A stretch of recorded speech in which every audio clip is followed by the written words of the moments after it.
구독, 좋아요, 알림 설정, 댓글까지 부탁드리겠습니다. 모 유튜버의 주장입니다. 모 유튜버인지 궁금하긴 합니다.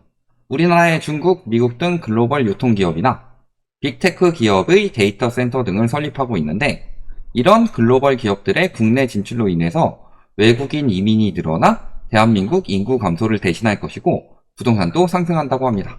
장기적으로 일리가 있는 주장인 것 같은데 어찌 보시나요? 자, 우선은요, 우리가 생각을 하셔야 될 게, 미국에서 지금 반도체 공장 만들죠. 그래서 외국 기업들을 끌어당기고 있죠. 그러면은 여기에 예를 들어 삼성이나 LG가 참여를 한다고 하면은 이거는 우리나라 인구가 빠질 징조겠네요. 그렇게 보시면 안 돼요. 그리고 뭐 데이터 센터 이런 게 어마어마하지도 않고, 예를 들어서요, 예전에 제가 김포에 지산 홍보하시는 분 이야기를 들었는데요. 무슨 이야기를 했냐? 김포에 KB 데이터 센터가 들어온다. 근데 KB 데이터 센터가 오면은 그 근처에 연관 기업들이 많이 들어올 수밖에 없다. 즉, 얘가 앵커 기업이 될 것이다. 근데 데이터 센터라는 게 어떤 거예요? 시간이 생명이죠. 그러면 시간이 생명이니까 다른 곳보다 연관 기업들이 더 많이 들어올 수밖에 없다. 멀리 있는 곳에서 뭐 가능한 게 아니라 데이터 센터니까 빨리 와가지고 빨리 고쳐줘야 될 거 아니냐, 문제 생기면. 그러니까 인근에 그런 기업들이 엄청 많이 들어올 거라서 김포 지식산업센터는 뜹니다! 라고 이야기를 했어요. 거기가 예전에 라베인치 상권은 함께 줍쇼에도 나왔죠. 이렇게 금빛 수로라고 해가지고 되게 작은 수로 있어요. 여기에 1층 있고, 여기 2층 가면은 여기가 이제 큰 도로, 일반 도로고, 다른 데서 보면 1층인데 요 상권으로 따지면 2층. 여기 바로 이쪽에 데이터 센터가 바로 요 근처에 있는데, 저희가 그때 김포 현장 방문했을 때 거기 공실 엄청 많았어요. 그게 말이 되냐? 데이터 센터가 들어오면은 그 고용 창출 인원을 외국에서 다 데리고 들어올까요? 그리고 고용 창출 인원이 외국에서 들어온다고 칩시다. 그러면 그 사람들이 우리나라의 영주권이나 시민권을 따가지고 우리나라 사람으로 남는 사람도 물론 있겠죠. 근데 인구 감소를 막을 만큼 많은 사람들이 들어올까요? 이런 부분은 우리가 생각을 해야 돼요. 되게 간단하게 생각을 해보면요, 인구는 한 2만 명씩 줄고 있는데, 이런 걸 통해서 100명씩 들어올 거야. 그러니까 인구 감소는 문제가 없어. 이 이야기하는 건 똑같은 거예요. 저걸 통해서 한 100명도 들어올까 말까예요. 물론 들어오는 수요들은 있겠지만 이 사람들이 장기 거주하는 수요냐. 저희가 고덕에 대해서도 무슨 이야기를 했냐면요, 고덕에 삼성전자 공장이 있어요. 삼성전자 공장으로 인해서 고덕 신도시가 엄청 뜰 것이다 라고 이야기를 했는데, 고덕 신도시는 그걸로 뜬 게 아니라 평택, 그 광활한 평택에서 저기 신도시 나오니까 저기가 되게 새끈하네? 이런 걸로 뜬 거지. 삼성전자 임직원들이 고덕 신도시에 살아요? 고덕 신도시가 이렇게, 여기가 이제 삼성전자고 여기가 고덕 신도시인데요, 고덕 신도시 중에서 활성화된 데 여기밖에 없어요. 여기만 활성화됐어요. 여기만. 여기는 1층 상가, 그 다음 2층 상가주택, 상가. 여기는 엄청 잘 돼요. 왜? 상가는 여기 수요들이 이용하고, 요 주택 원룸으로 월세에 살아요. 누가 살아요? 여기 근무하는 사람들.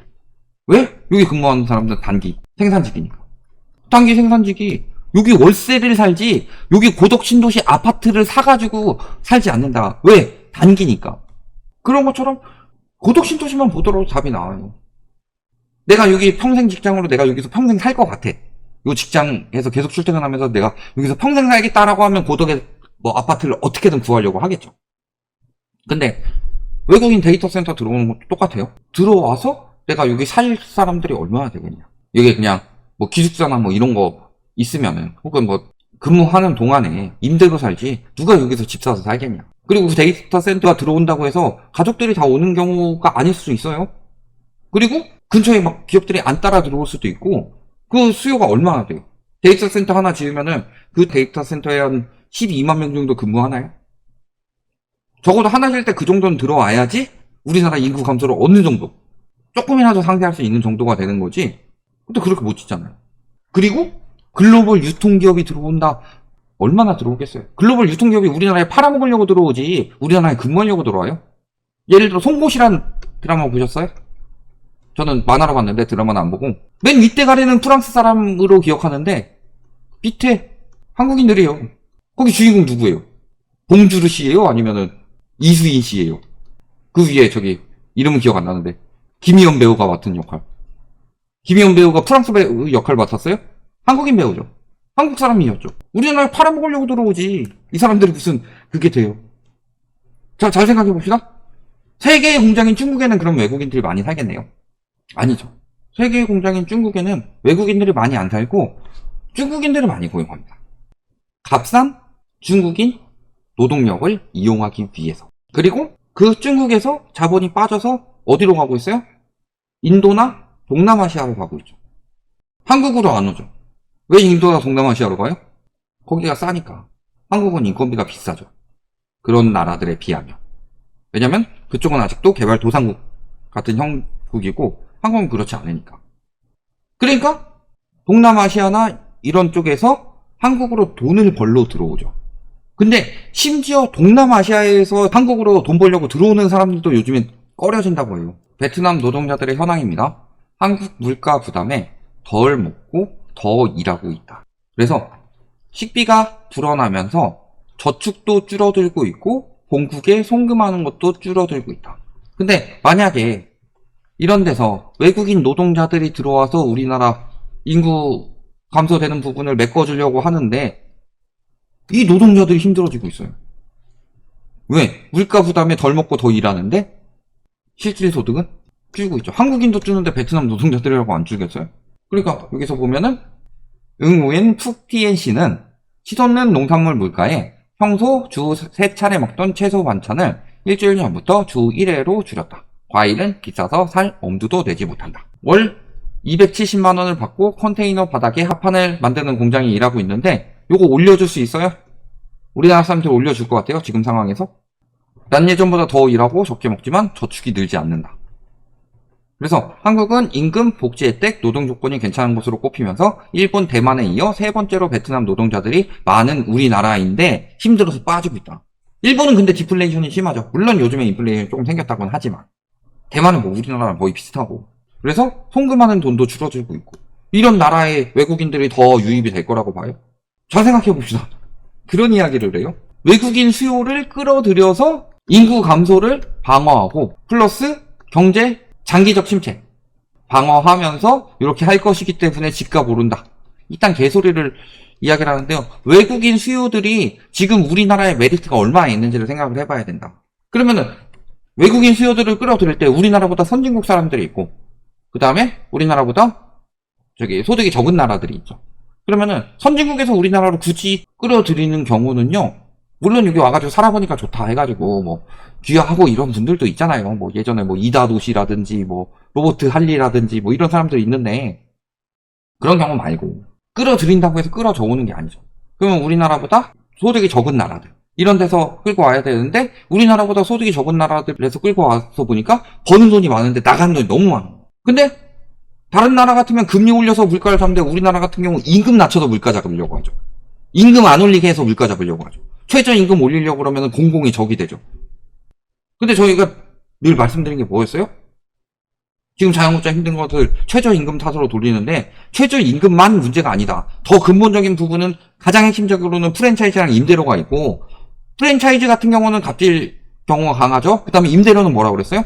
건물 가격이 너무 비싸서 임대료가 높을 수밖에 없는 구조다. 그러니까 부동산 거품 때문에 지금 자영업자든 건물주든 다 죽어가는데 부동산이 더 거품이 생겨야 된다고 말하고 있다. 거기에다가 이제 배달에 뭐 해가지고 게르만 민족 뭐 이런 거 해가지고 그런 데서 또 자영업자들 거 떼먹고 그게 힘든 거지. 그래서 이런 최저임금 이야기가 최저임금 안 올려주려고 하고 있어요.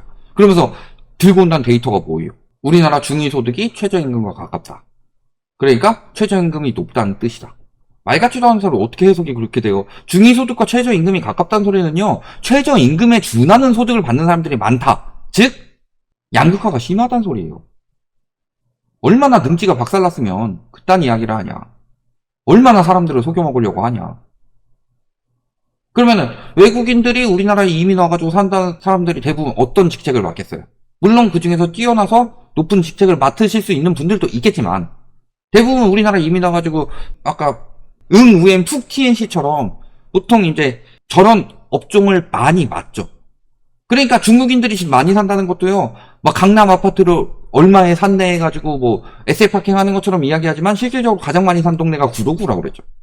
그러면 와가지고 우리나라 왔는데 먹고 살기가 괜찮아요, 나빠요? 오히려 자국보다 더 안 좋을 수도 있어요.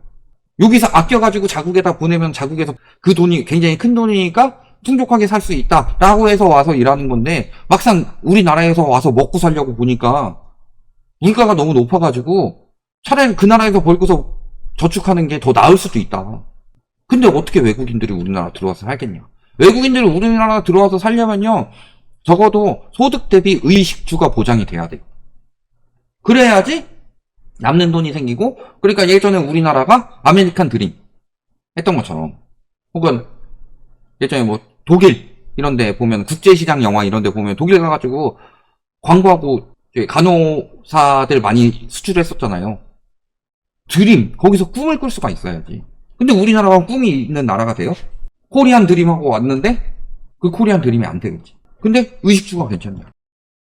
결국에는 의식주 때문에 힘드니까 요거 때문에 아끼고 먹고 살아야 되는데, 요거 지출이 기본적으로 엄청나게 나가는 지출이잖아요. 핵심적인 지출이잖아요. 주거가 비소비 지출의 핵심이고 식사가 소비 지출의 핵심인데, 우리나라 집값 비중이 25.4로 22등입니다. 우리나라보다 위에 있는 나라들 보면 어때요? 중국 아니면 총 몇 개 도시? 265개 도시. 그 다음에 식료품 지수. 식료품 지수는 14위입니다. 먹고 살기 더럽게 힘든 나라는 소리예요. 옷이야 안 사 입으면 되지. 입었던 거 한 3벌 가지고 계속 돌려 입으면 되지. 안 먹고 안 자고 살 수 있어요? 근데 시카고 주가 세계에서 가장 높은 나라 중 하나인데, 보면은 식 같은 경우는 어느 나라들이 높아요? 스위스 아니면 미국이죠. 선진국들이 높은 것도 우리나라는 높고, 그 다음에 아까 집값은 후진국들이 높은 것도 우리나라가 높고. 다 높은데 외국인들이 와가지고 우리나라에서 어떻게 살겠나. 외국인들이 와가지고 한국 경제 그 인구 감소분을 해주려면요, 그래도 와가지고 먹고 살만 해줘야 되는데, 우리나라 같은 경우는 실질 소득은 감소하는데 식주비가 너무 비싸요. 근데 어떻게 하겠어요? 안 좋은 건 다 가지고 있다니까요. 이게 다 뭐 때문이에요? 뭐라고 그랬어요? 거품 때문이에요.